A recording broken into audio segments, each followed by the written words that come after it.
This podcast is brought to you by our friends at Anchor by Spotify. And if you haven't heard about Anchor by Spotify, it's the easiest way to make a podcast with everything you need all in one place. Let me explain. Anchor has tools that allow you to record and edit your podcast right from your phone or computer.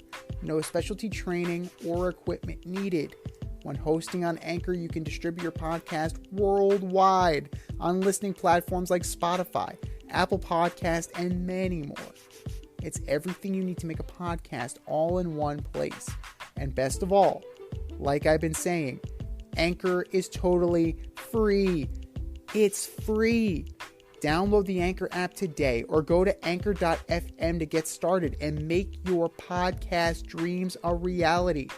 That's anchor.fm. What are you waiting for? Download the app.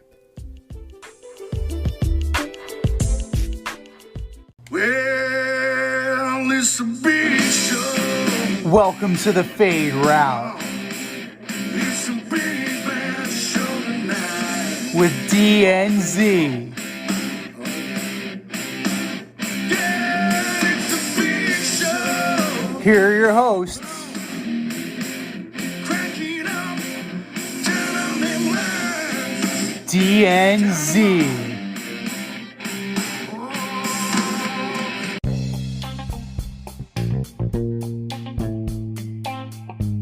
Welcome to this week's episode of the Fade Route with D and Z. I am D, and we've got a great show for you tonight. Judge is still stuck on 60. The NFL does not realize a hurricane is hitting Florida, and Justin Herbert plays in a blowout loss despite having a hurt rib. But we'll begin today's show with the New York Football Giants. I mean, we are a New York-based podcast. They took on the Dallas Cowboys. And they had a chance to start off their season 3-0. The Cowboys managed to pull off the win with a late touchdown by CeeDee Lamb. Daniel Jones was hit in the backfield 12 times and sacked 5 times. We're all wondering if Jones will be back next season, but Z, is he going to be able to survive this season? As if he continues to play like this, no. He's holding onto the ball way too long, trying to make some things happen that aren't necessarily there. In the first 2 games, he was showing a little bit more maturity and getting rid of the ball, throwing the ball away if it wasn't there, not trying to force the issue. Now, there's a definite lack of wide receiver depth right now. Mostly because of the ineffectiveness of one Mr. Kenny Golladay. You know, he had, I believe he was on the field last week for 2 offensive plays. This week, he was on the field for 26. He was targeted 3 times for a whopping 0 yards. Sterling Shepard, killing it. Sterling Shepard went down with a non-contact. Looks like an ACL. He's done for the year. Adios, muchacho. They're thin. They were thin already. You have the likes of. But listen, I don't think the game plan calls for him to get hit as much as he's getting hit. I mean, it's like a revolving door at right tackle right now. Yes, but the problem is this: is that he wouldn't be getting hit as badly as he was if he got rid of the ball. Like, if he got rid of the goddamn ball. And what's the deal with Kadarius Toney? Do they not like him? Like, why isn't this guy getting the ball more? Wolf, he's in the doghouse. But, you know, the immortal Richie James, David Sills V, Chris Myrick, Daniel Bellinger. Okay, they might have discovered something in this tight end Bellinger. He seems solid, but Jones, 20-37 for 196 and a pick. That was a garbage pick at the end of the game. You know, Sills he spent most of the game running for his life. Yeah. He's running for his life. But he's also throwing at receivers who have not come out of their breakout. His anticipation is a little early. A little bit. You know, he's skidding. You know, Sills is skidding. Diggs is diving. and the ball game is over. But the Cowboys didn't run away with this. Let's not make it out like this was a 23-0 blowout. No, but the Cowboys are also playing with a backup quarterback who is better than the Giants' starting quarterback. Do you think so? I do. He's way more efficient. 21 of 31 for 215 and a touch. But he also has some weapons, right? I mean, he's got 2 elite backs. He's got a very good tight end. He's got 2 decent receivers. CeeDee Lamb might be a top 10 receiver. That tight end you're talking about did not even play. So, CeeDee Lamb, 8 for 87 with a touchdown. Solid, not great. Tony Pollard had a breakout game. 13 for 105, but Zeke got the touchdown, so 73 yards. They ran at will on the Giants. So the same team that stifled Derrick Henry also went down to this 2-headed monster. But, a lot of it's not all on the offensive line. Right? That's the thing. Like, Daniel Jones has not taken that step, right? There's a reason why they declined his 5th-year option. There's a reason why he is going to be searching for a job next year, because he's not very good. If you put a competent quarterback, if they kept Colt McCoy, if Colt McCoy was starting, they win. You're saying that if the season ends, season's over, he manages to survive, they say, Daniel, listen, you had a decent season, not great, we didn't make the playoffs, we're under 500. You don't think that they should offer him maybe like a 2-year deal, $20 million? Don't let the door hit you in the ass on the way out. Just until they find the next heir, you're willing to just draft another guy or sign another guy? Sign another guy. Do you go sign another guy? Jimmy G, Baker Mayfield, Jared Goff, Jacoby Brissett, Teddy Bridgewater. I just rattled off 5. We just rattled off 5 guys who were better. And you don't even want Daniel to be the backup. Didn't even blink. Goodbye. Did not even blink. Goodbye. Now, one of the questions I have for you is, Saquon Barkley is off to a fire start. Mm-hmm. I mean, I believe he is leading the league in scrimmage yards right now with about 400 or 408 or something crazy like that. Now, would it behoove them to try to trade him now to a team, say, like Buffalo, or a team, say, like, I don't know, the Rams are stupid, or maybe Miami? I mean, because you're gonna either lose this guy for nothing after this year, or if he keeps playing the way he's playing, he's gonna win Comeback Player of the Year, and you're gonna have to pay him. Well, I heard that Greg Giannotti also mentioned that on WFAN this morning that you may end up losing him. But at the same time, I think you need to see how this plays out. Like, if by some miracle you're over 500 when the trade deadline comes and you're sniffing around a wild card, or heaven forbid, you're at the top of the division, I think you kind of have to keep him. So what you're trying to say is like, if they're being competitive with Daniel Jones at quarterback, you're willing to go for the playoff berth, go for a Super Bowl, but not willing to bring Daniel Jones back next season? I don't think he's the quarterback if they're in contention. I think something has happened, and all of a sudden, Tyrod Taylor is in. Tyrod Taylor. But we know he gets hurt though. Like, I do. I like him. He's a very smart player. He's got arm talent. He's got arm talent. He just can't stay healthy, whether it's the coaching, whether it's the training staff taking him out, or another team. I know, but at the same time, Daniel Jones, when healthy, can't hold Tyrod Taylor's job. So that tells you something. And, that's not taking into account that players might be available. Who's to say that a guy like Case Keenum doesn't get cut, right? I would take Case Keenum over Daniel Jones. Solid, unspectacular. You're saying in the offseason. even this year, if they decide to even if they decide to, hey, Case, we're going to go with Matt Barkley as our number 2. We don't really want to carry a third quarterback. Best of luck to you. That's not going to happen. You're just dreaming now. You got some wishful thinking here. I do. I'm smoking the hopium on that.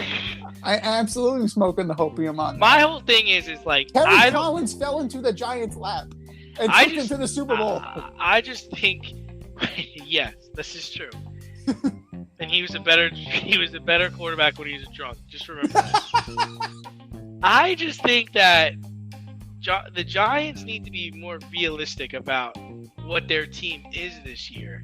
And if you're able to trade a player, if Kadarius Toney, if you're not getting him the ball, then what could you get for him? Because I know there are teams out there that want him. Same thing with Saquon Barkley. You're gonna tell me that a team like, I don't know, the Bills, if they were to lose one of their backs, say Cook or Singletary, that they're not going to take a Saquon for a rental? Because, man, imagine him in that backfield. Come on, you're telling me that, I don't know, a team like, let's see, like, I don't know, the Titans, if they were to lose Derrick Henry, they're not going to try to say, hey, listen, we don't want to throw away this season. What could we do here? If Leonard Fournette goes down for the Bucks, that the Buccaneers could not benefit from having Saquon Barkley. I'm just saying, like, you can sell high right now, and there are teams that would be willing to look at him. There are teams that are willing to look at him, but they are 2-1 right now. It's not like they're 0-3. They're not the Raiders. No, they're not absolutely hopeless. They're not absolutely hopeless. I would let this ride out, see what can happen, see what happens, because who's to say that Jones even finishes, right? Right. We don't know. Saquon can, Sterling Shepard went down with a non-contact injury. That could happen to Saquon Barkley tomorrow. So all of these plans are well and good, but at the same time, this division may not be within reach in terms of having the Eagles, but the Eagles are far. They are far and wide, far and away ahead right now. But the Giants are solid. The Giants can compete for a wild card. Absolutely, they can. It's presently constituted. I do think that this division is playing a lot better than people anticipated. Avoid messy accidents. Get better stopping power with your brake pads. Callahan brake pads. You never know when you'll be driving in the road and there will be a truck tire that you need to avoid and save your family. Callahan Auto. We really care about what's under your hood. But we were talking about Daniel Jones getting slapped around, but another quarterback that's been taking a licking this year is the Chargers' Justin Herbert. The quarterback is playing with an injured rib. He had to take a pain-numbing injection before the game. Despite getting blown out by the Jags on Sunday, head coach Brandon Staley decided to keep Herbert in the fourth quarter. Do you understand why Justin Herbert was playing in the game this late with rib injury and no Keenan Allen? Why was Justin Herbert in this game at all? Yeah, I agree. Brandon Staley is a fucking clown. All right, plain and simple. As plain as I can say this, he is a clown. You are going to cost your franchise its future. And Justin Herbert is its future. For what? You're telling me that Chase Daniel cannot compete with the Jaguars? He's the highest paid backup quarterback since Clipboard Jesus, who was also on the Chargers, I might add. Why? Why are you paying him this much money if you have no faith that he can step in for a game against a shitty-ass team and at least hold his own? It is absolutely mind-boggling to me, and it is irresponsible to the franchise. And if I'm the owner, I am seriously considering, even, you had the bonehead fuck-ups last year. Okay, fine, he's a rookie, he's a head coach, he's learning his way through, he's a rookie head coach. He's learning his way through. Now he's going to get his quarterback killed. He's going to get this guy so foobarred beyond repair. And they lost Austin Slater, which is even worse because who's going to protect Herbert's blind side now? This kid has a huge Joe Burrow-like target on his back, and his coach put it there. So I mean, my whole thing is this: I got a lot of issues with this. The first thing I'm gonna say is it's game 3, okay? What we're playing 17 games now.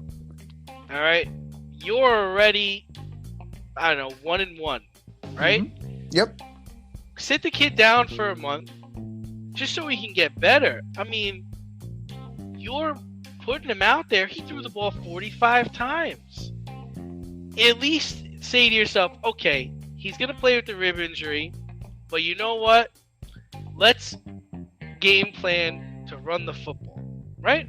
Let's take the ball out of his hands and let's give it to, we just traded for Sony Michel. Let's give him the rock. They gave it to him 5 times.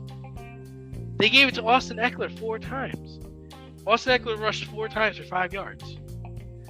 So what is he doing? And the other thing is, at halftime, in the start of the fourth quarter, it's 31-10. Guys, it's a wrap. It's a wrap. We haven't put up 21 points up until this point. Why do you think in the fourth quarter, all of a sudden, Justin Herbert's going to let it rip without his number 1 wide receiver? I mean, and I think the fans there in LA are screaming, we need Sean Payton now. Right now. We want Sean Payton. Because Sean Payton, he knows how to coach an offense, knows how to coach a team. I mean, first of all, this is an embarrassment. The Jacksonville Jaguars come into LA and throw 38 of them on the board. The Jacksonville Jaguars threw 38 on the Chargers, with Nick Bosa getting hurt Joey Bosa getting hurt in the early part of the game, and Khalil Mack doing nothing. They had no interceptions, no sacks, no turnovers. The Chargers defense was just an invisible piece of paper. So at this point, why doesn't Brandon Staley just gift wrap the division title, give it to the Chiefs, and say, we're too stupid to handle our business? Because, yeah, you found something in Joshua Palmer, 6 receptions for 99 yards. Good luck trying to replicate that. Good luck. Gerald Everett for 25. Mike Williams had 1 reception. That's crazy. Are you kidding me? Like, come on. You hung this kid out to dry. Not to mention, he had a carry, he had a fumble, he lost the fumble. He can't breathe. No. This is ridiculous. It hurts for him to throw the ball deep. I wonder if he called Tyrod Taylor before he decided on getting the injection. Oh, jeez, right? I wonder if he called Tyrod Taylor, like, dude, don't do it. Don't do it. Don't you freaking do it. But you know what? Kudos to the Jaguars, though. Let's talk up the Jaguars here. I mean, we're here to bury the Chargers, but let's really talk about the Jaguars. You know, Trevor Lawrence, 28-39, 262, 3 touches. James Robinson, another game with 100 yards and a touch. I don't know who did James Robinson's recovery from the Achilles injury, but everybody should go to that guy. He hasn't missed a step. Robinson looks unbelievable for a guy recovering from that kind of injury. James Robinson, pretty good football player, right, Coach Meyer? You went and got Travis Etienne.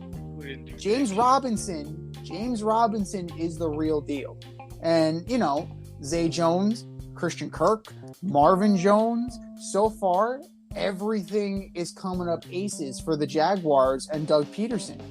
But this is what happens when you get an offensive-minded coach to coach talent. And this is what I said, like, you know, for years the Jets never did, is they never got someone to teach a talented young quarterback how to be an NFL quarterback, right? And Steve Young was saying it today on PTI, it's like, the college game is so much slower compared to the pro game. And it takes a while for that light bulb to go on and be like, all right, yeah, now I get it. I mean, I have arm talent. I can put the ball wherever I want. It's just about me reading this and making the right read and making the right decision. But if you don't got a guy in your ear that knows what he's talking about, been down this road before, played in the league, coached in the league, know what he's doing, it's not going to work. And that's why it didn't work for Sanchez. It didn't work for Darnold. It's not going to work for this kid, Zach Wilson. It's not going to happen. You need a guy in there who's done it before. And Peterson was a backup quarterback in the league. He also coached with Andy Reid. He was with Donovan McNabb. He was with Pat Mahomes. Like, he knows talent. Nick Foles, Carson Wentz. Like, he knows how to coach. And it looks like he's getting the best out of Trevor Lawrence. He is. Trevor Lawrence looks like a different person under Doug Peterson compared to under Urban Meyer. And that is the difference between having a college coach and having a legitimate NFL head coach. Now, as a Giant fan, it pains me to say this because Doug Peterson is an Eagle. Fuck the Eagles. I don't like the Eagles. But credit where credit is due, because Urban Meyer was such a disaster that it's like a breath of fresh air. And at 2-1, with what's going on in that division, the Jacksonville Jaguars, after being the laughing stock for years, appear to have a legitimate shot at taking this division. Now, 100%. The Colts, god awful. Yes, they beat the Chiefs, but they're not good. Sorry, the Chiefs had an off day. The Titans, I'm not sold that King Henry is healthy. 3 games into the season, I don't know, because he's getting trucked. Like he's getting trucked instead of doing the trucking. He had a better game the other day, but teams are starting to hit him. Teams are starting to hit him hard, and he's not bouncing up like he used to. And then Houston is Houston. They're showing signs of improvement, but they're not there yet. The Jaguars can absolutely take this division, but back to the Chargers, the Broncos aren't any good. The Raiders aren't any good. This should have been a 2-horse race in the AFC West. And this coach, I don't know, is it Joe Lombardi who's making these calls or Brandon Staley who's making these calls? I don't know who is putting Justin Herbert in harm's way, but somebody needs to be pulled aside and said, knock it the fuck off. You're going to get this guy killed. Need some last-minute fantasy football advice? Then the boys at the Fade Route have you covered. Tune in every NFL Sunday to Red Light, Green Light 1, 2, 3 with D and Z. D and I give you our top 1, 2, 3 fantasy starts, or green light, and fantasy sits, or red light. That's Red Light, Green Light 1, 2, 3 every NFL Sunday during the season. You can find us on Apple Podcasts, Spotify, and wherever you get the Fade Route. That's Red Light, Green Light 1, 2, 3 with D and Z. Every NFL Sunday during the season. Agreed. And it's just like we agree that someone needs to talk to whoever's coaching that team and trying to make the decisions on how the Chargers score touchdowns. Somebody got into the league's year and they finally made a decision on the Pro Bowl, how to make it better.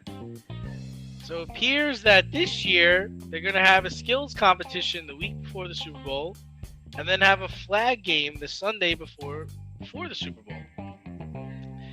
They're getting a great audience for the Pro Bowl every year. So will this product be any better? The first year will probably be more of a bump just because it's new. Anytime something new happens, people want to look at it. They have a perverse enjoyment just to see like what kind of a train wreck it is, or if it really has some lasting staying power. And I just need to know, like, what is it going to be, like NFL Quarterback Club? Is it going to be something like that? Because that was cool back in the day. Is it going to be something more along the lines like the NHL skills competition? Like, are we going to see For example, are we going to see Justin Jefferson and Tyreek Hill in a match race? Like, what's the format going to be of these games? Is it going to be AFC versus NFC? Is it going to be individual players going against each other? Like, what is it going to be? The flag football thing, I'm a little hesitant about. I'm a little hesitant because I remember when they were playing a charity flag football game in the sand. It was a beach game. I believe it was Robert Edwards was his name. Promising rookie from the New England Patriots, popped his knee, barely played again. Guys are going down left and right to non-contact injuries. You barely have anything going during the Pro Bowl. So is this going to reduce injuries? I don't know. Because a guy can walk down the street and pop his knee. Like, you're going to want to make a cut in the flag football game. You're still going to play regardless. So I'm not necessarily sure. And, you know, I'm not sold on that aspect of it. But I think, at least for the first year, the ratings are going to go through the roof. And then we'll see where it goes from there. Yeah, I mean, this is something that we lobby for, you know, even last year. And this is something that I talked about with you. I mean, I just think a skills competition is just more exciting. It is more of what I want to see. I like the dodgeball thing. That's fun. Let them play volleyball or something like that. As far as flag football is concerned, I don't think it's gonna be better, but at least it's gonna, no one's gonna be tackling each other. So I would think it's a little safer. I like to see guys have more fun with it. Like to see maybe the offensive linemen catching some passes. Do something different with it. But how about this? I got an idea. Why don't we take everyone who's in the Pro Bowl, everyone who makes it, however many people it is, and let's create 7 flag teams or 8. Let's create 8 flag teams and have them play a round robin tournament. That to me sounds fun. It could take first to 5 wins. Have them play at different sites in the city wherever they're playing, right? And then they come together and play the championship game, maybe that Monday night or something like that. And it's a first to 5. That sounds fun. No, absolutely. You gotta make it fun, because forget about the seriousness of it all. I mean, I don't think any of the All-Star games are taken seriously. The NBA is the worst. Major League Baseball is a little better, but interleague kind of messed that up, so you don't really get to see the guys. It's not a big thrill because you've probably seen the matchups before. But right. I do believe that in the Major League Baseball All-Star game, guys are trying to hit the ball out, and guys are trying to strike people out. Like, they're trying to beat their competitor. Yeah. Where in the other 2 leagues, I don't think so. And hockey, I always enjoy the hockey All-Star game. Some people say those guys don't really play either, but I think they do. I think it's fun. I mean, there's a lot of scoring, but there's no fights or hip checking. It's hockey. Well, the main difference between hockey and these other sports is that hockey leaned into the individual skills earlier than every other league. Hardest shot competition, fastest skater competition. For a while there, they had goalie goals, right? They're doing breakaway relay. Like, there's elements of drama to it, and it's not manufactured. It's not like the winner is going to get home field advantage. It's a rink. Like, there's no home ice. There's no home field advantage. It's a rink. So what you have is just an exhibition of skill. And the NBA kind of did it with the dunk contest, but the dunk contest is passé as well. Like, it feels like every great dunk has been done before, and these guys are just being derivative.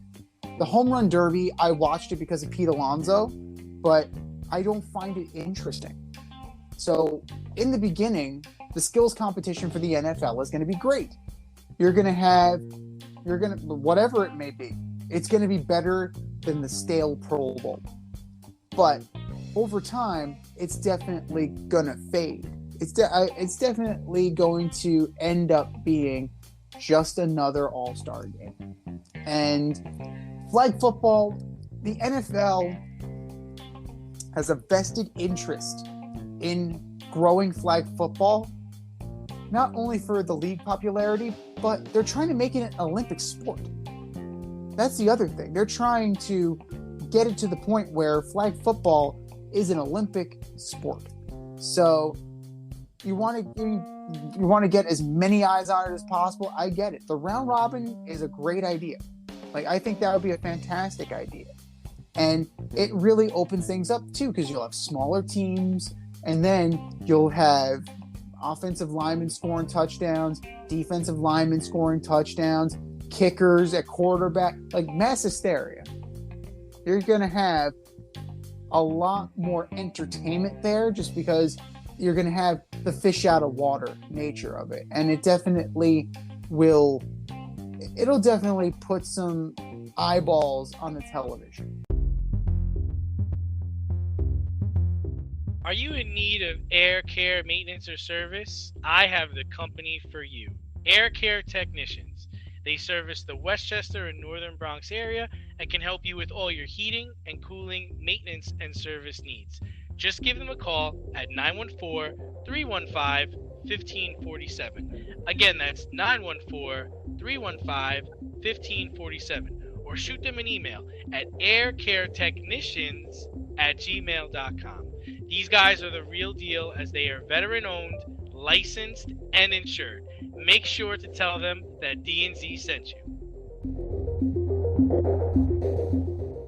But speaking of fish out of water, Hurricane Ian is getting ready to invade Florida. Right? It's hovering over Cuba, making its way north, and it's set to envelop almost the entire state. Disney World is closed. Orlando International Airport is closed. Tampa Bay Buccaneers have evacuated Tampa. University of Florida moved their Saturday game to Sunday. The Lightning have postponed their preseason game. But even though Tampa Bay has evacuated, the NFL has not changed anything regarding the scheduling. The Bucs and Chiefs are still scheduled to play Sunday Night Football at Raymond James Stadium.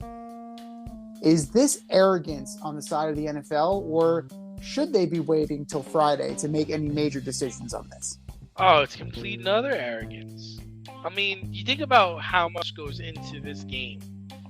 Like, besides the fans who might be traveling from other states to come to the game, or people in the area to come to the game, but the networks, right? The teams themselves getting ready. You know, Kansas City's preparing to fly there, stay in a hotel, play the game. And I just think it's reckless when we can avoid all this by just making a decision today. Why do we got to wait until Friday, Saturday? You know, why put that much pressure, that much stress on all the people involved in this thing? Move the game to Minnesota. Call it a day. I don't get it. It's just ridiculous. People got other things to worry about regarding going to a football game. There's much more important things, like, is their roof going to fly off the top of their house? Are they going to have water? Are they going to have electricity? Are they going to have a home to go back to if they evacuate? You're Think about right. the security. Think about the structure of the stadium, the structure of things around it. You know, there's a lot more going into this that it's just not right that you just haven't called it now. So now, let's say you do wait till Friday to do it, right? Mm-hmm. Now, both teams got to figure out, okay, we got to get to Minnesota. Where are we staying, right? What hotel could accommodate us? Now, the NFL is going to rush and try to figure out, okay, how can we fill this stadium in 48 hours, right? And I just think it's being ridiculous. It's being very short-minded on something that is very, very serious. I think it's ridiculous that they haven't moved this yet. And kudos to Minnesota, kudos to Minneapolis, US Bank Stadium. They stepped up and just do it now. You know, when I looked at the schedule, the places they could possibly move, every stadium that I thought would be good ended up being booked. Unfortunately, Atlanta, New Orleans, Houston, and Carolina all have home games this week. And you don't want to turn around and give the Chiefs an extra home game. So I understand why they didn't want to move it to Arrowhead. Or just push it back, right? Play it Push on it Monday. back to Sunday. Play it Yeah, Monday. push it back to Monday, Tuesday. Well, and somebody, I was saying just move it to New Orleans for Monday, but people are saying that's still too close to where everything's going down. Yeah. But just get ahead of the 8 ball on this. I mean, come on. They're evacuating. There's people that are living in shelters right now because of this thing's moving. It absolutely is. And, this is a major issue. And, Jeff Miller from the NFL, Executive Vice President Jeff Miller, is saying that this is still a contingency. Like, you need to plan for this. Right. Atlanta might be affected by this. It's not going to be directly covered, but you may still get severe weather as far west as Atlanta. So, right, but everything doesn't have to be so last minute. Like, no. It doesn't have to be that way. Modern technology has helped us, figure out. We know the path this thing is taking. We just don't know how strong it's going to be. But err on the side of caution. What's the big deal if you have to move a game? If you're saving lives and saving people the hassle. Right. And the league likes to talk about player safety, right? Like, that's their big thing. We're legislating defense out of the game for the sake of player safety. Yet we're gonna stall this out as long as we Till can. Friday afternoon. Right? And then possibly having either them play in torrential weather, just coming out of a hurricane, or having to cancel the game altogether because we were too gutless to make a decision that we had already had contingencies for. The NFL needs to step up. They need to do it now and just nip it in the bud.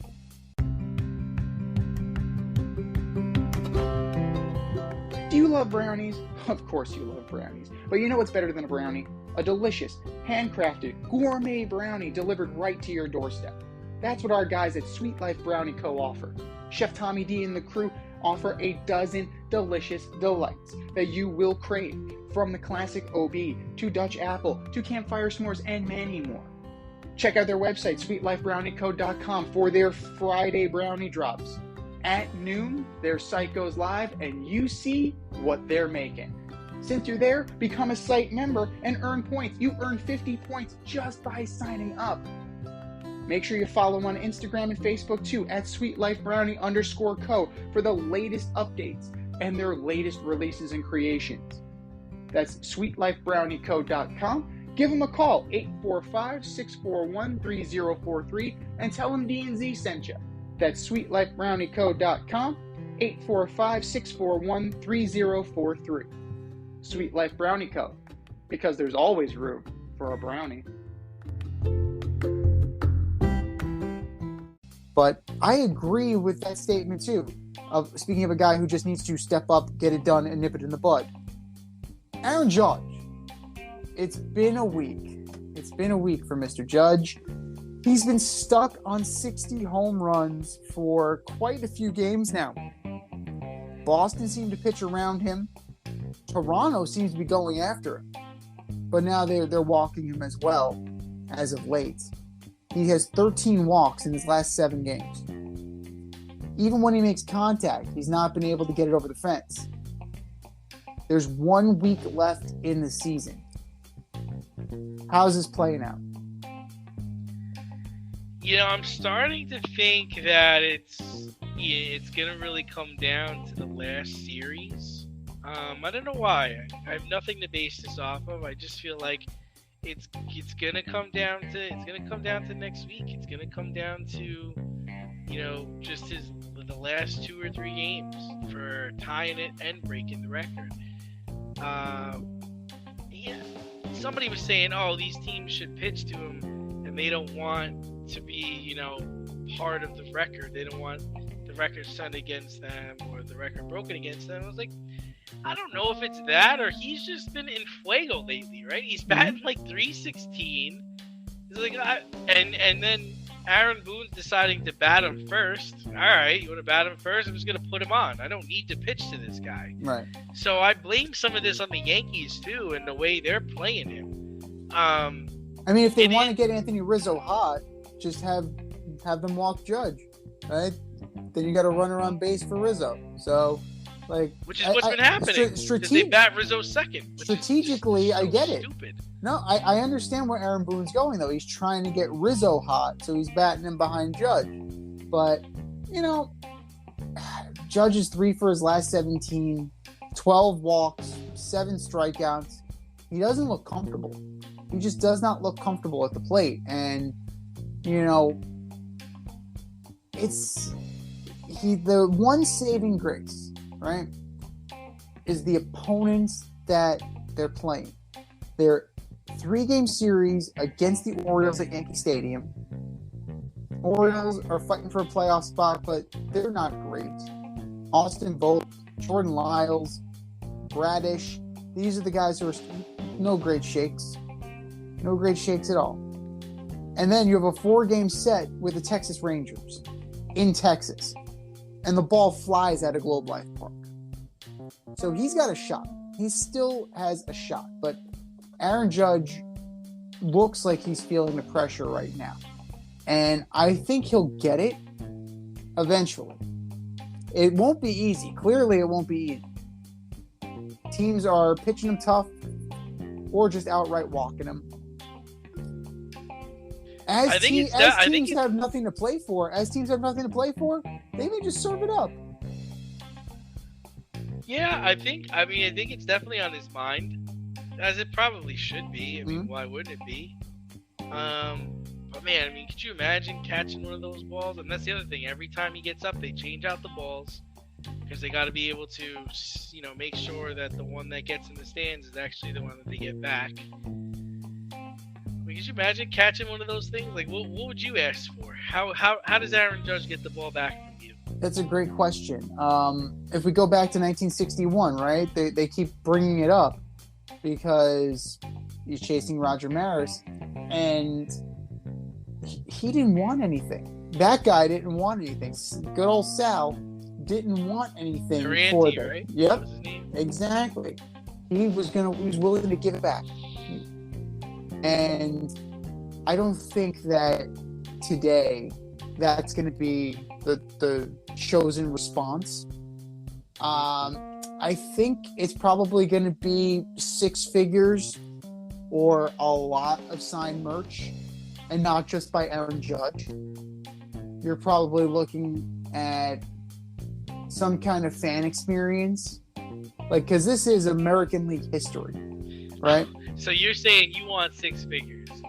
I'm saying that if I'm going to hold up the ball, I'll take $61,000. I'll take for the amount, just 61 grand, just for the symmetry of it. You hit 61, give me 61K. It's almost as much as I make in a year. There we go. Give me that. Let's go. Now let me say this. You would probably be better suited to auction the ball off and give it to the highest bidder. The highest bidder is going to give you a lot more than $61,000. Well, it depends, right? Because you're also going to draw in. It's an American League record. It's not a Major League record. Now you're going to, because but it's also a Yankee record. It's a Yankee record. So, you know, somebody with a Yankee fan. Someone with a lot of Yankee memorabilia will invest in it, but 100%. If you put it Sotheby's, or put it a Steiner, you put it someplace with multiple people. Oh, he got it. I don't think he got it. He just tied the record. Nice, congratulations, Aaron. You just rendered all of this movie. No, he tied it. He still got to break it. What's the exchange rate? Because he's in Toronto right now. Like, what's the exchange rate going right now? I don't know. But the thing, so if you think back to 61, Durante got to smoke a cigar with Maris after the game. Then Maris gave him a signed ball, and then he got a signed ball from Maris, and they got the pitcher who gave up the 61st home run to sign the ball as well. Tracy So Stallard. That's what he walked away with. And a Zippo lighter. Maris gave him his Zippo lighter. I think you would get a lot more than that from Aaron Judge. I would hope so. Can I at least play catch with him? Like, can we do something like that? Like Drinks? To have the drink, Dinner? Batting practice? Tickets. Tickets to the playoff games. Give me something. Season tickets for the next 5 years. Give me something. Well, he is a free agent. Wouldn't that be some shit? Here's season tickets for the next 5 years. I'm gonna go sign with the Giants. Adios, muchacho. But in all seriousness, this wouldn't fetch on the larger market. I don't think it would fetch as much as we think it would, because you definitely have people like us who think that Maris and Aaron are still the home run kings. Mm-hmm. But then you still have plenty of people who are more than willing to admit and acknowledge that Bonds is the king for both. So yeah, it's true. A lot of people are coming around to the idea that, he did it, whether he cheated or not, he did it. And I love the argument that, the pitchers were cheating too. It's like, what the hell are you talking about? I don't know. We were raised going to Catholic school. I remember hearing 2 wrongs don't make a right. Like, maybe that was me. Like, maybe I wasn't, maybe that was just me and the overly moralistic side of me. But, it's hard for me to think. It's hard for me to think that you're going to get, you're not going to get that much money for this. So I would err on the side of experiences, like Kevin Durant. You always want to chase those experiences. Yeah, that guy. Can you take the championship from DNZ? This year, you can play our football pick'em on CBS Sports and compete against us in the option every week. Check the link in our Instagram bio, Fade Route Podcast, for all the details and to sign up. Then tune into the Fade Route every week until the Super Bowl for updates and standings. Bring it on.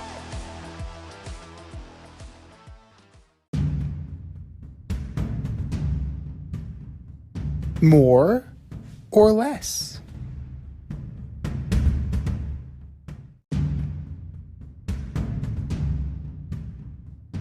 All right, boys and girls, you know what time it is. It's time for more or less. Here's how it goes. We have a statement, and it's either more likely or less likely that it will happen. More or less, number 1, the Patriots will go 500 without Mac Jones. Man, we got good old Brian Hoyer, who knows the Patriots too well. Been there on and off for most of his career. They're saying Mac could be out between 5 to 6 weeks. The opts for surgery. And in the next 6 games, they've got the Packers, Lions, Browns, Bears, Jets, Colts. I'm going less likely. I only see 1 or 2 wins there. I'm going less likely as well. They're not great shakes with Mac Jones. So adding Brian Hoyer into the mix, I don't necessarily think makes them any better. I mean, Packers, they're probably going to lose. Lions are better than you think they are. The Browns, they're solid. The Bears, that could be a W. The Bears could be. The Jets are the Jets. The Jets got their quarterback back, right? If we are to believe that he is the man. The Colts and then the Jets again. So, like, with the general rule of thumb is that once you're ready, take another week. So, I could definitely see 2 wins there. I love New York radio too. We go from talking about how Joe Flacco is going to lead the Jets to the Super Bowl, and not replace Zach Wilson once Zach's ready to go. They get blowed out over the weekend. It's like, all right, Zach's ready. Zach's at practice. He's starting this weekend. It's absolutely, it's ridiculous how quickly the whiplash occurs. But even without Mac Jones, right, this team has a lot of issues. The defense is not great. The running backs are not playing up to potential. Yeah. The wideouts, no, Devontae Parker had a good game finally, but Jacoby Myers is hurt. Like, there's a lot going on. What's their philosophy? What's their offensive and defensive philosophy? Like, what's their game plan? I don't know. Who knows what they're trying? What are you trying to do? It used to be on defense, they take away your biggest weapon. Well, that didn't happen. That hasn't been happening. And offense, it was ball control, run the ball, throw the ball, but ball control. I mean, I'm not seeing that. What's the identity of this team? I don't know what's happening there. It might be one third or fourth worst team in that division. Well, that's the thing. It's like, how can you determine there's no offensive identity because there's no offensive coaches. No. Like, Judge is a special teams guy, Patricia's a defensive guy, and they're calling offensive plays. It makes absolutely no sense. Maybe Coach is waiting for Vegas to fire Josh McDaniels, and then he'll put a little sneaky on him. It's a little rope-a-dope. And Josh comes back, and everything starts humming once again. More or less number 2, speaking of McDaniels. Vegas will have the lowest win total in the NFL this season. Man, what is happening down there? I mean, are they really gonna go 0-4? I mean, they play in Denver. It's not an automatic. Despite the Denver's 2-1, and their coach doesn't know what he's doing. Their offense looks terrible, but their defense is like top 5 in the league. I don't know if Vegas is going to win this weekend. And where's Max Crosby and Chandler Jones? I thought they were going to be getting to the quarterback and just crushing people. They can't stop anybody. Devontae Adams is like 3rd or 4th in receiving yards on the team. Some no-name guy is leading the receiving yards. I have to imagine they get this turned around at some point, and I'm going to say less likely because I got to think the Bears or the Texans are going to finish with a worse record. I got to go with less likely as well just because of the talent that is amassed on the roster. You have Carr and Jacobs and Waller and Adams and Ren is not concussed. And on defense, you have Crosby, you already mentioned Chandler Jones. You have Jonathan Abram. You have players on this team, right? So it stands to reason that talent will eventually win out. But you look at the schedule. Broncos, Chiefs, Texans, Saints, Jags, Colts, Broncos again, Seahawks, Chargers, Rams, Pats, Steelers, Niners, and Chiefs. That's a hard schedule. That's a pretty hard schedule. And even the supposed layups are playing really well right now. The Jags are playing well. The Seahawks are a tough out. They may not get their first win until they play the Colts. The only passes that I'm going to give them is they are getting blown out, right? They're losing these games by 1 score. No, and usually they're losing it late too. So it's not like they're out of, they're completely out of it. No, they're also yanking defeat from the jaws of victory because they should have beaten the Cardinals. The Cardinals were dead to fucking rights, and they let them off the hook. To quote former Cardinals head coach Dennis Green, they let him off the hook. I don't know what Josh McDaniels is as a head coach still because he's thoroughly mediocre to terrible. He had that 6-0 record and then just went down the shitter. So, and you can argue that he has more talent because he has a quarterback. Derek Carr is better than Tim Tebow. I think we can say that without any degree of doubt. Devontae Adams, probably better than most of the wideouts he had, with the exception of Demaryius Thomas. So the talent is there. Josh McDaniels needs to unlock it and not fight with the owner.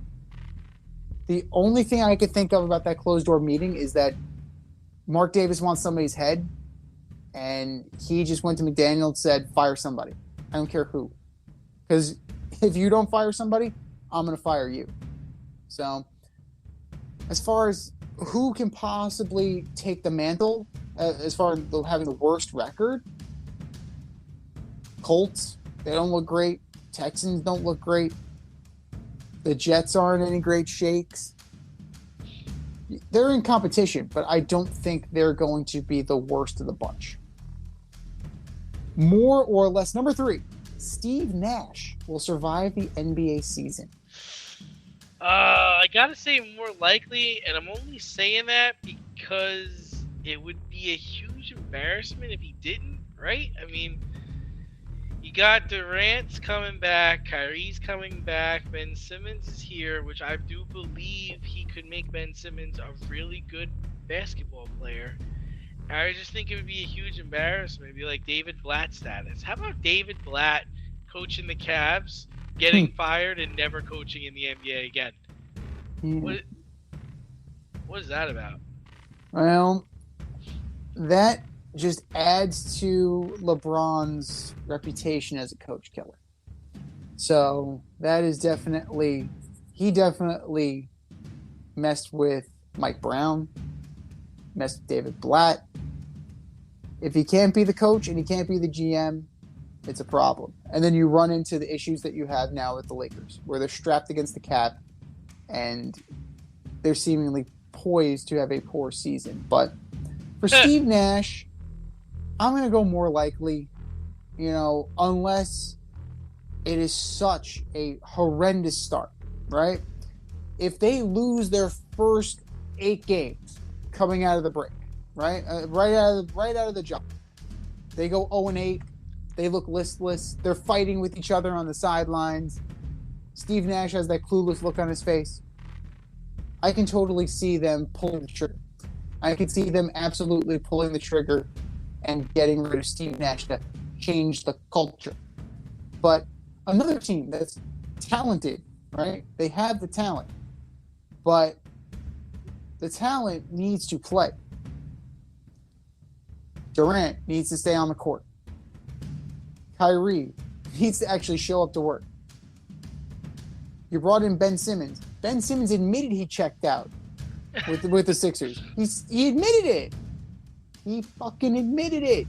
So, is he? What are you going to get from him? Are you going to get the guy who was a very good to lockdown defensive player, depending on the night? Or are you getting the guy who checked out and wanted to get traded because people were mean to him? I don't know what you're going to get. I really don't know. But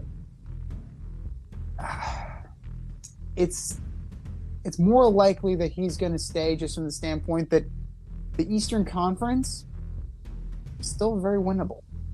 They just need to put together the team around the Big Two, and the Big Two need to make sure they actually show up for work. And they'll be most likely 4th place. 4th place seems a pretty safe bet.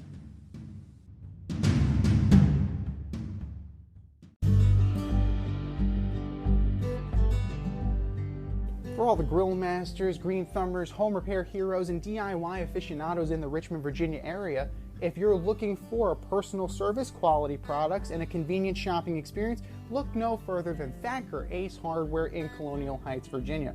Owner Don Rackley and his team of local experts have everything you need to tackle all of your home projects. I'm talking paints by Benjamin Moore and Clark in Kensington, power tools by Craftsman and Milwaukee, electrical, plumbing, hardware, and let's not miss the grills.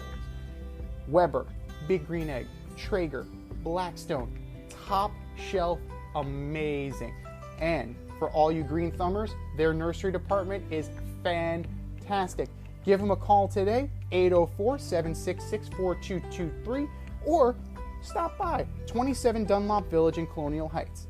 That's 804-766-4223, or swing by 27 Dunlop Village in Colonial Heights. Thacker Ace is the place with the helpful hardware folks.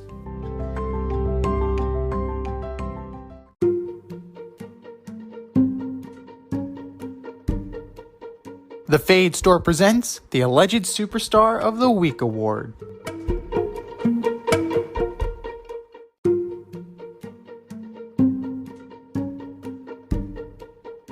All right, boys and girls, you know what time it is. It's time for the Alleged Superstar of the Week. We put up a poll on our Twitter page at FadeRouteDNZ.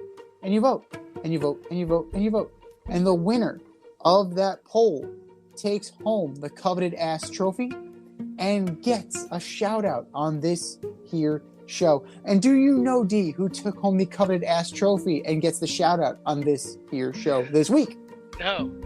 Cleveland and Vegas fans. So fans, congratulations. You did it. You did it. That was last week. This is this week. Who are your nominees this week, D? Oh, here we go. First up, I have Brandon Staley. You left Justin Herbert in the game with injured ribs while you were getting blowed out by the Jaguars at home. Brandon Staley, you're my alleged superstar of the week. Number 2, Russell Wilson. The Broncos gave you $245 million extension, and through 3 games, you have 2 touchdowns and 1 interception. Come on, that's just ridiculous. Russell Wilson, you are my alleged superstar of the week. And last, and certainly least, is Lizzo. Lizzo, the singer, played James Madison's crystal flute in from 1813.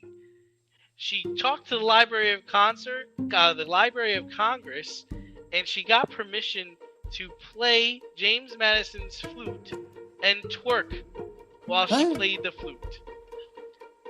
America, why? Just why? Why are we doing this? Lizzo, you are my alleged superstar of the week. Z, what do you got? I know we're an audio podcast, so you're having difficulty imagining this, but my mouth is agape right now. I don't know why this happened. In a minute, I'm gonna need a little sentimental medical man. Hoozy wuzzy zabada. Oh my god. I need a second. 200-year-old crystal flute. I need a 20. I'm taking James a 20. Madison is very proud. I'm taking a 20. Oh my god. Let's start with Ime Udoka. Oh. Yeah. So, season-long suspension, improper relationship. Celtics were in the finals last year. Come on, man. Now, in the grand scheme of things, what you do in the comfort of your own home in terms of relationship-wise, that's your business. But if it was not a consensual relationship, as you were claiming it was, and if it was some kind of power play, that's a bad look. That's a problem, especially in the workplace culture. Ime Udoka, you are my alleged superstar of the week. Brett Favre. Got some heavy hitters this week.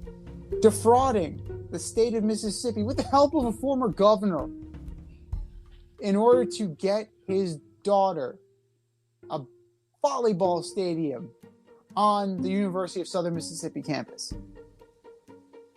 You didn't make enough from those Copperfit ads that you couldn't just cut the check? Wrangler. And Wrangler. I forgot about Wrangler. That's right. Are you kidding me? You needed to skim money from the Temporary Assistance for Needy Families Fund. You needed to take welfare money to get this done. And while we're at it, just to piggyback off of that, ESPN, you're on this list too. Where's the coverage? You went to town on Udoka. When Michael Vick was going through the dogfighting thing, you were all over Michael Vick. Why are you not covering Brett Favre? Why are you not covering this? It was a government official. It was a star quarterback. It's $8 million in funds from the government. Come on. Actually, I'm wrong. $77 million. That's even worse. Yikes. That's even worse. Maybe that's why the Wrangler and the Copperfit Like, that's probably why he needed more. Brett Favre and ESPN. You are my alleged superstar of the week. Richard Blyer. Who? Miami Marlins pitcher Richard Blyer. Oh, jeez. 3 balks in the same at bat last night against Pete Alonso and the Mets. What the hell went on? It's the first pitcher, the only pitcher since 1900 to have this happen. Then he went ape shit and got thrown out of the game after he retired Alonso. So I don't know what's worse. I really don't know what's worse. The fact that he committed these 3 balks or that Pete Alonso still got out. I don't know, but we're just going to go with Richard Blyer. Richard Blyer, you are my alleged superstar of the week. I think we've said our piece. Go to our Twitter poll at FadeRouteDNZ and vote, and vote, and vote, and vote. And for our nominees.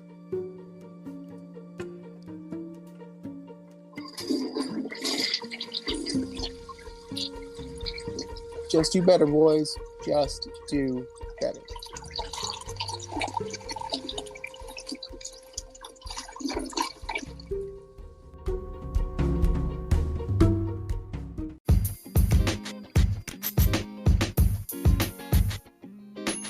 Your favorite podcast has its own merch line now. Go to the Fade store with DNZ.com today for all your Fade Route merch needs.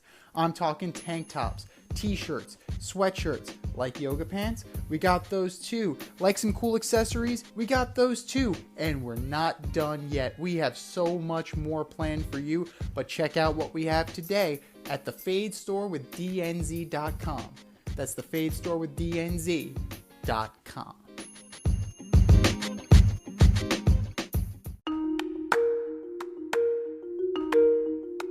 Let's run the option and give you our picks for the week.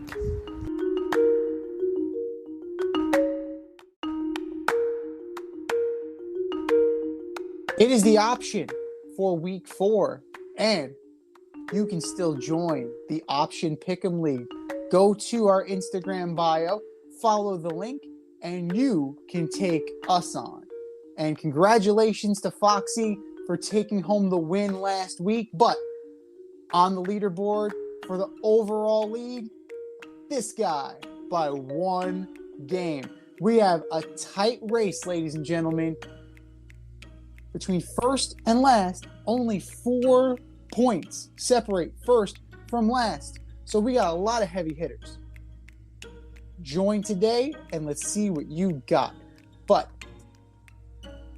time for us to make our picks for this week. Thursday, Prime Video, the 3-0 Dolphins at the 1-2 Bengals. I have the Bengals. I think the Dolphins had a big win last week, and it took a lot out of them. Tua is hurt. He's recovering from an ankle and a back issue, so I'm taking the Bengals. That concussion protocol, like they're investigating into the concussion protocol, so Miami might be in some deep shit. Even if they have to go with Teddy Bridgewater, I think Miami can still pull this game out. So Miami, pretty comfortably. Sunday. God save the king. London games are back. Yay.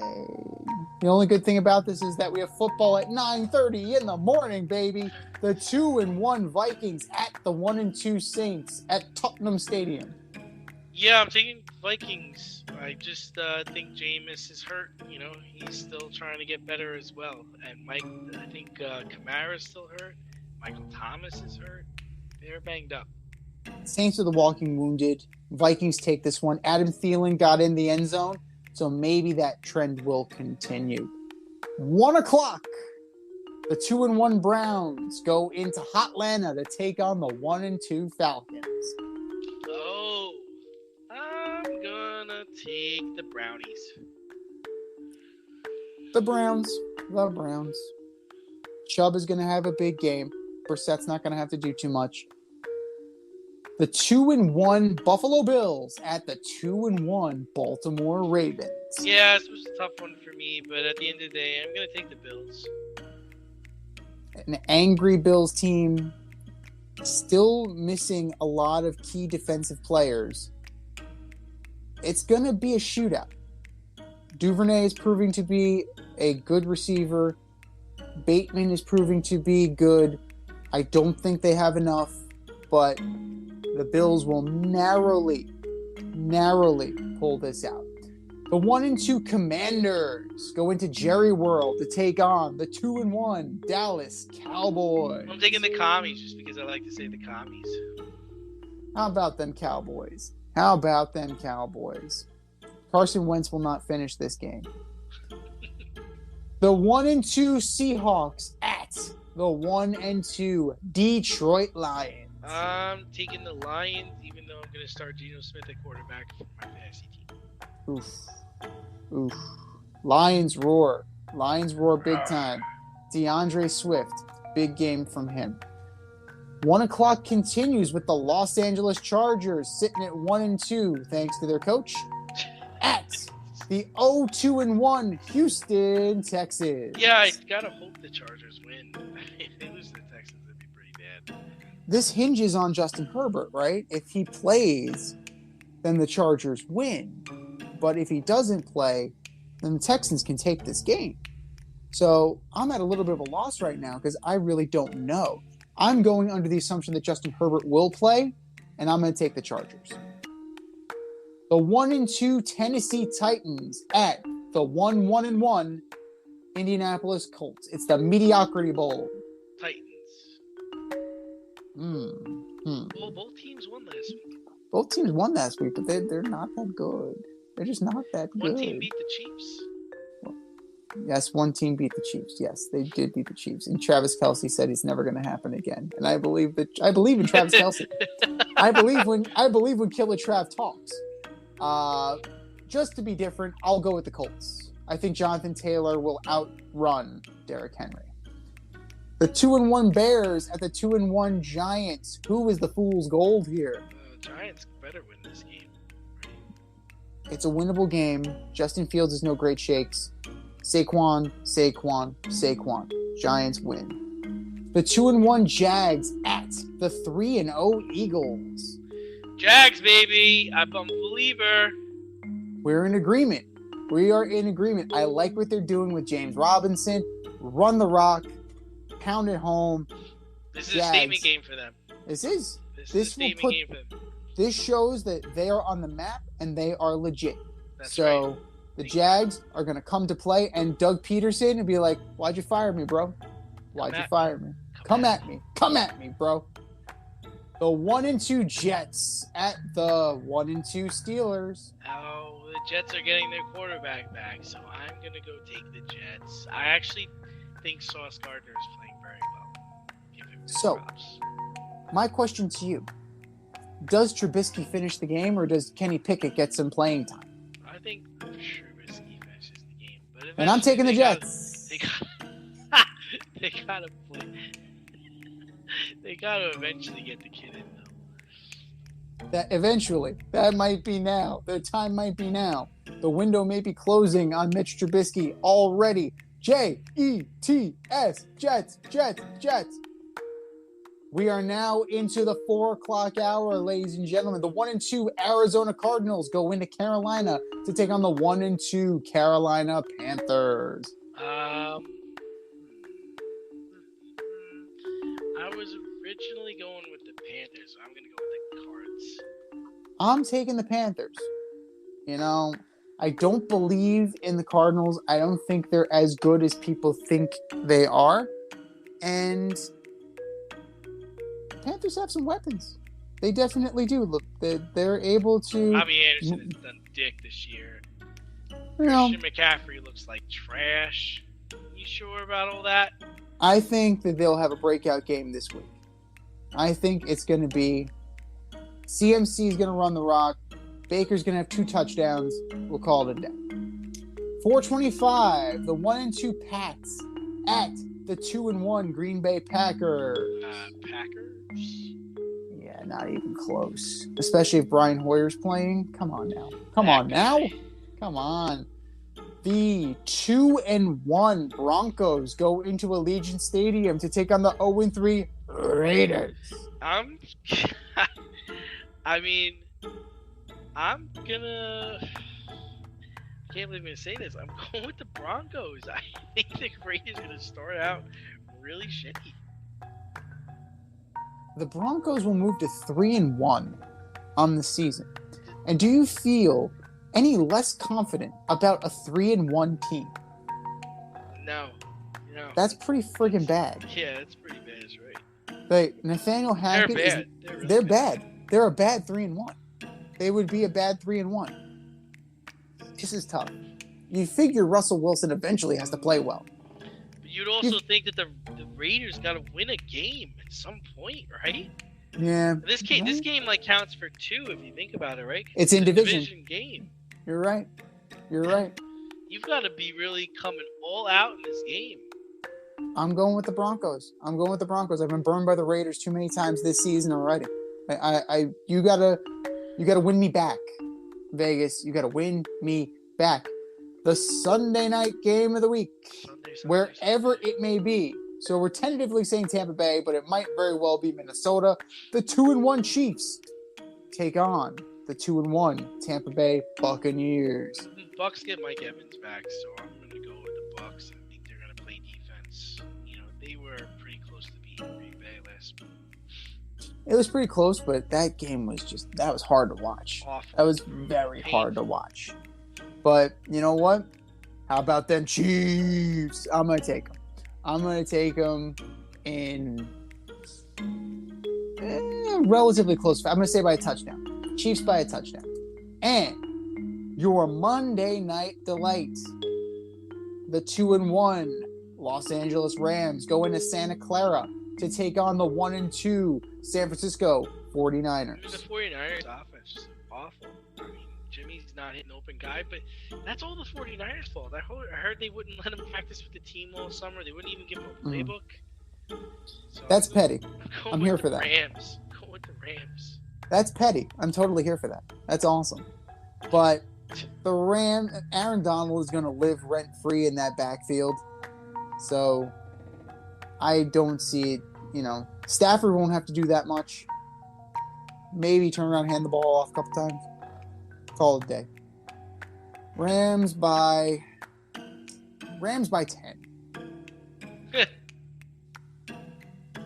This has been the Fade Route with D&Z. Thanks for tuning in tonight. Catch our podcast on Wednesday nights on Anchor, Spotify, iHeartRadio, wherever you listen to your podcast.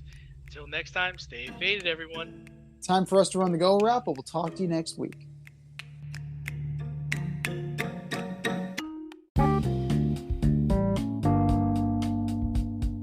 If you want to get on the action, we want to hear from you. Hit us up, faderoutemail@gmail.com. Slide in our DMs on IG @FadeRoutePodcast. Drop us a DM on Twitter @FadeRouteDNZ. Comment on our YouTube channel, The Fade Route with DNZ. Questions, comments, picks, segment suggestions, you name it, we want to hear from you. Get at us, in crowd.